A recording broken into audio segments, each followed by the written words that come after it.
भाभी। अरे हया आओ। कमरे में दिल ही नहीं लग रहा था। अब तो सब कुछ ठीक भी है मगर फिर भी दिल दुखी है मेरा। पता नहीं, मैं भी यही सोच रही थी, ऐसे अचानक दो लोगों को आप अपनी जिंदगी से कैसे निकाल सकते हैं।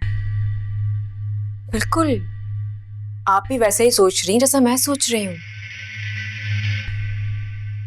ठीक है, फैसला बड़ों ने किया है मगर जरूरी तो नहीं कि वो फैसला दुरुस्त हो।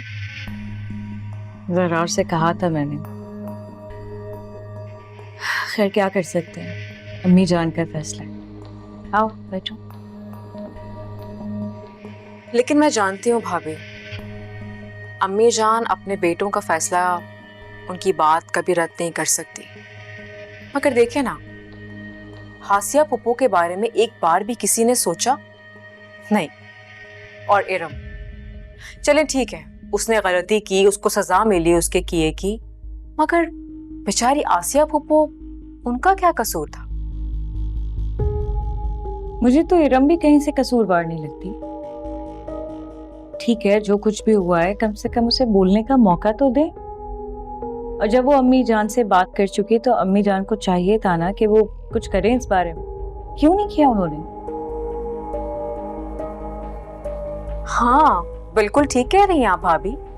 बल्कि आपको याद है, इरम ने कहा था कि सोनिया से पूछें कि हकीकत क्या है। और क्या हुआ? किसी ने हकीकत के बारे में पूछा ही नहीं, सब कुछ धरा का धरा रह गया। लेकिन रिफत भाभी भी कभी कभार जज्बात से काम लेती है।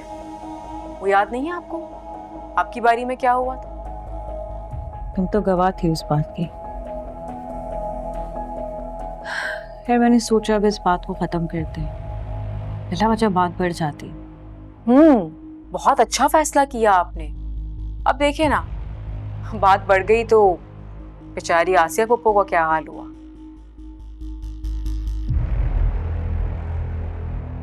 लेकिन मुझे लगता है कि रिफत भाभी भी कसूरवार नहीं है। अब देखिए ना भाभी, आपकी बेटी पर भी कोई इल्जाम लगाएगा तो आप भी तो जज्बाती हो जाएंगी ना।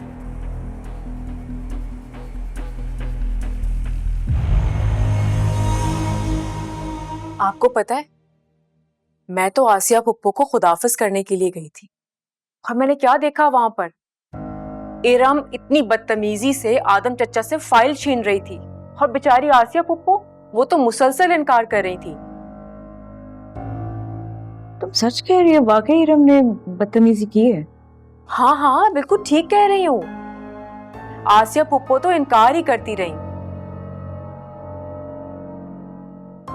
लेकिन क्या करें, जब जिसकी बेटी इरम जैसी हो, बेचारी माँ की वहां कहाँ चल सकती है।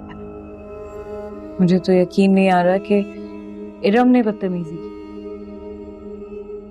भाभी, आप इरम की इस बात पर एतराज कर सकती हैं, लेकिन मुझे लगता है कि उसने जो किया बिल्कुल ठीक किया। अब देखिए ना, आसिया पुप्पो के बाद अगर जायदाद पर किसी का हक है तो सिर्फ इरम का है। और अगर उसने अपना हक मान लिया तो हम सब लोग इतना हैरान क्यों हो रहे हैं? मैं तो इरम की इस बात पर बहुत खुश हूं। उसने अपना हक मांगा और अपना हक मांगने में कोई बुराई नहीं है। जिंदगी का क्या भरोसा, कल को अगर किसी ने हक देने से इनकार कर दिया तो आपके हाथ तो रहेगा ही ना खाली। समझदार लोगों ने ठीक कहा है, एहतियात इलाज से बहुत बेहतर है।